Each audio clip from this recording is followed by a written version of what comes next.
Welcome aboard Alex's Animal Ark. My name is Alex and I will be your guide to the awesome animals that live on our planet. Today I will be telling you about the aardvark, which just so happens to be my favorite animal. Now, some of you might be wondering what exactly is an aardvark. Well, to start with, aardvarks are medium-sized burrowing African mammals. They can reach 4 feet in length, not including their tails, and they can weigh between 130 and 180 pounds. Aardvarks can also live 18 to 23 years in the wild. Now, aardvarks are very strange-looking animals. To start with, they have a very prominent snout with a pig-shaped nose on the end of it. This nose has vertical nostrils, which the aardvark can then close while they're digging to keep out the dirt. Their mouths are also very strange. Their mouths are very small and tube-like. This may be because they only eat ants and termites and a fruit known as the aardvark cucumber. Inside this mouth, there is a very sticky tongue that can be up to 12 inches in length and is used to suck up termites. Also inside their mouth, they have very unique teeth. Unlike humans who only have one pulp channel inside their teeth, aardvark teeth have bundles of tubes that have their own pulp channel that are made out of a modified form of dentine. These teeth also do not have enamel, so they are constantly worn out and regrown. Adult aardvarks only have cheek teeth, with 14 upper and 12 lower molars. Now, moving to the top of their head, they have 2 very long rabbit-like ears, which help them listen for predators and other things in their environment. Their body is a very stout body with an arched back, covered with a layer of coarse hair that's thicker around the legs. Underneath this hair, they have very tough skin with a yellowish-gray color, which may get stained from the dirt they dig in. The interesting thing is that aardvarks have longer back legs than their front legs, so they look pretty weird when they run. Their front feet have 4 toes and their back feet have 5. On all their toes, they have shovel-shaped toenails that are very good for digging through hard termite mounds and soft soil.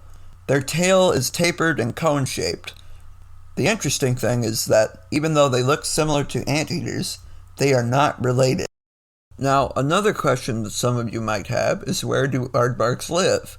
Well, aardvarks live in sub-Saharan Africa, which is the bottom 2/3 of the African continent.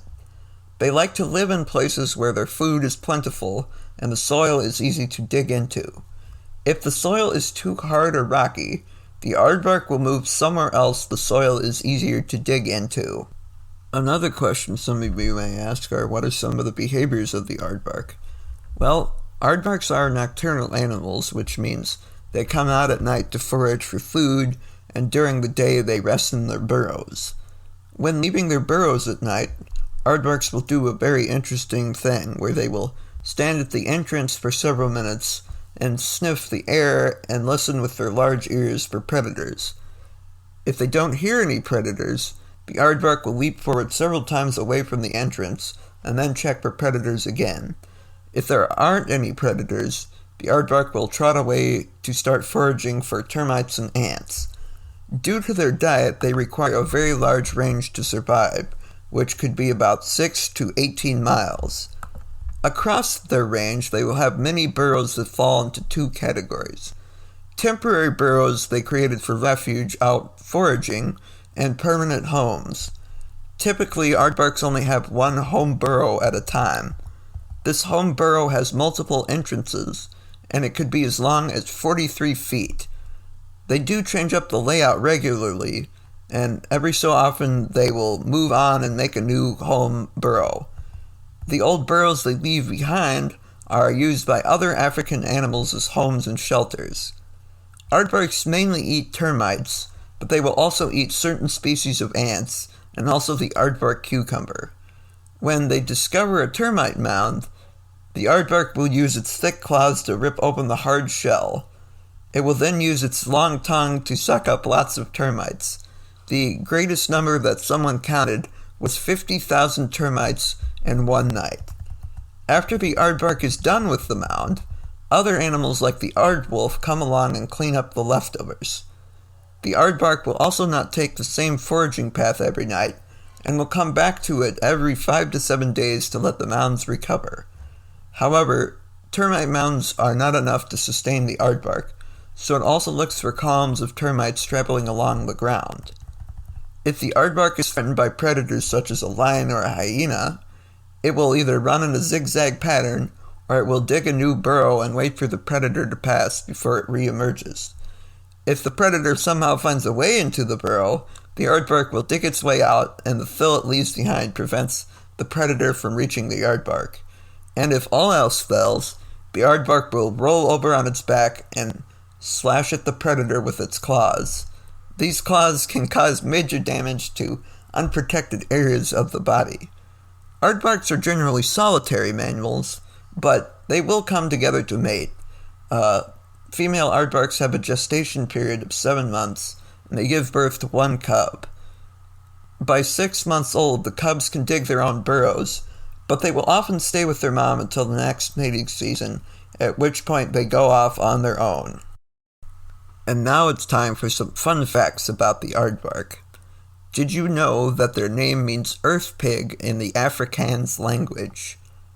Aardvarks can also dig a yard of tunnel in about 5 minutes, or a meter in 15 seconds. They share a common ancestor with elephants, manatees, and hyraxes. Their closest living relatives are elephant shrews, tenrecs, and golden moles. The most interesting thing is that aardvarks can swim really well. Did you also know that Arthur from the show Arthur is an aardvark? The F-111 and FB-111 was a supersonic fighter bomber called the Aardvark. Thank you for listening to my first episode. If you enjoyed it and want to hear more later, feel free to subscribe to my YouTube channel, which is also Alex's Animal Ark, or subscribe almost anywhere you get your podcasts. Thank you for coming on this animal adventure. I will see you all again for the next voyage.